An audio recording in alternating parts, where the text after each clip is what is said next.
Welcome back to Top 10 Most Powerful Techniques in Oblivion. This is Part 4, Secrets of Aetherius. And let's get started with number 4, Spell Absorption.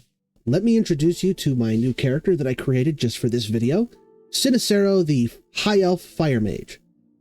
Now you'll notice I'm just wearing a basic blue robe here. There's no enchantments or anything on it. And that is because I want to go into the basics of how I built this character before I get too deep into the complicated stuff. So let's go over the basics here. He's a high elf, so he's got 100 extra magicka.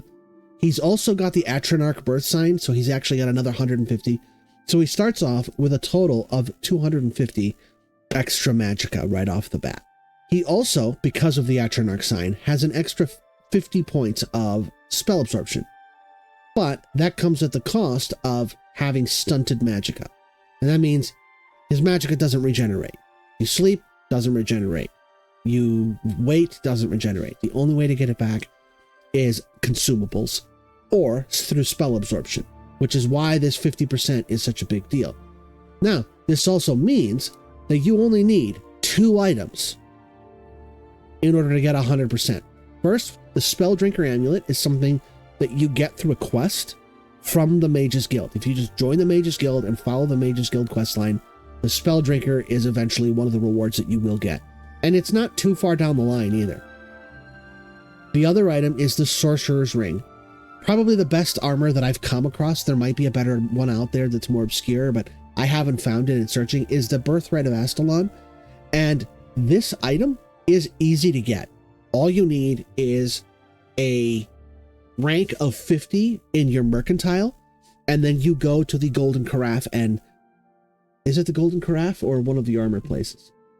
It's not a normal, it's somewhere in the market district of the Imperial City. One of the merchants there sells it, but he doesn't sell it right off the bat. You have to have a mercantile of 50 or higher to unlock it, to make it available for trade.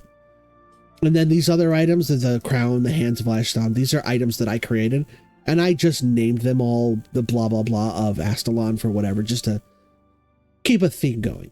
But they all do the same thing. They're just all, I made them with the Sigil Stone. They all fortify magic at 50 points. This is obviously a character that I just created for this video. I used console commands to spawn all this stuff in.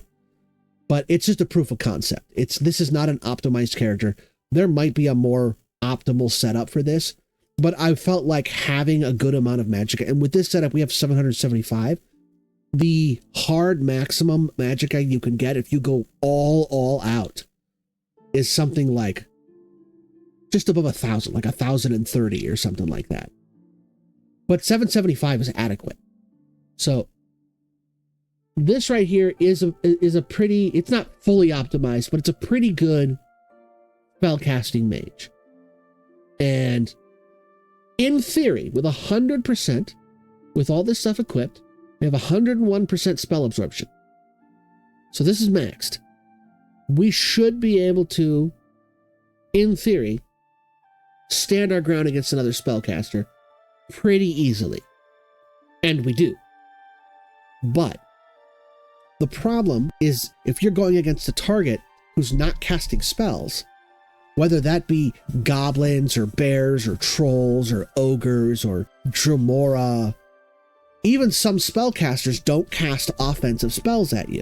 If they're not shooting you with lightning bolts and fireballs, they're not feeding your spell absorption. If they're conjurers and they just summon a skeleton or a Dremora to attack you, you're not getting anything out of that. You're just getting walloped by a physical combat character. So while spell absorption is effective, it's niche, and there's a lot of scenarios in this game in particular where you're just going to run out of magicka. Like this character, and the other problem is because I have the Birthright of Astalon, and I probably could have done all this with clothing items, but then I'd have an AC of 0. I'd be completely unprotected. Because if I have all these fortified magickas on here, I don't have Fire Shield, I don't have Frost Shield.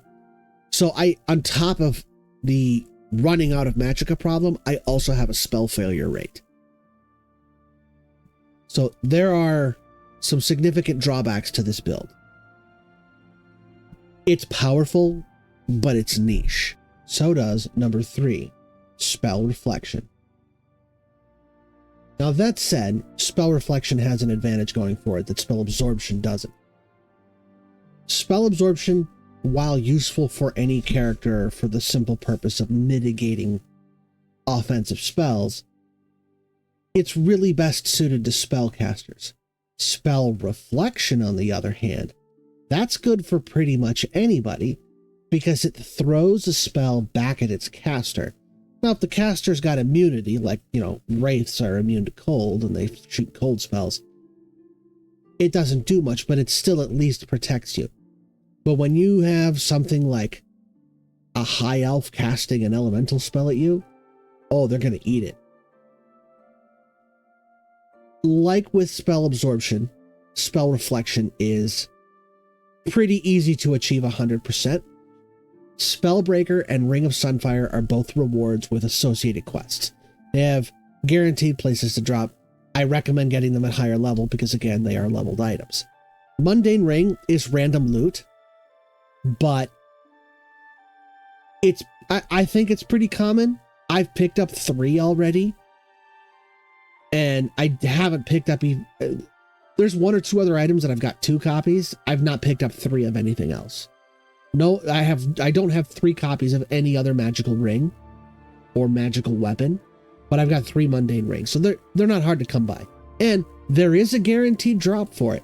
If by the time you get to the fight with Mankar Cameron, one of the other NPCs in that room, if you are above level 22, has a guaranteed mundane ring drop. So, and by the time you get to Mankar Cameron, if you're not level 22, you're doing something wrong. So you do have a guaranteed way to get this, but it's all the way at the end of the main story quest line. Amulet of Reflection, completely random. I don't know if there's a place that's a guaranteed drop. One of the things about Amulet of Reflection, by the way, the Amulet of Reflection and Grand Amulet of Reflection actually have their stats inverted.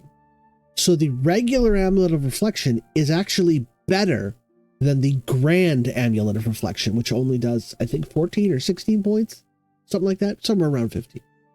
So the Amulet of Reflection is actually the best Reflect amulet. So this puts us at 110 Reflect.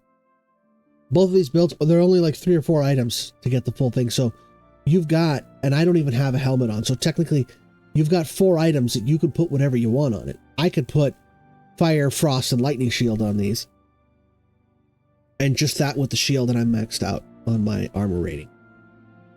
So this is, and you can use this on melee characters to great effectiveness, because you don't have to worry about, while I'm beating up this Dremora, if some conjurer is going to be throwing fireballs at me from a distance. So yeah, there's not a whole lot for me to say about Spell Absorption and Spell Reflection. They're both powerful, they both have their niche, but because they are niche, there's a lot of scenarios where they will either be not of high use or of no use at all. But they're quite powerful and they bear mentioning on this list.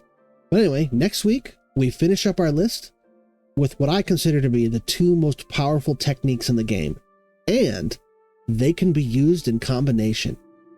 But in the meantime, thanks for checking out my channel. Don't forget to like, subscribe, and I'll see you guys next time. Bye.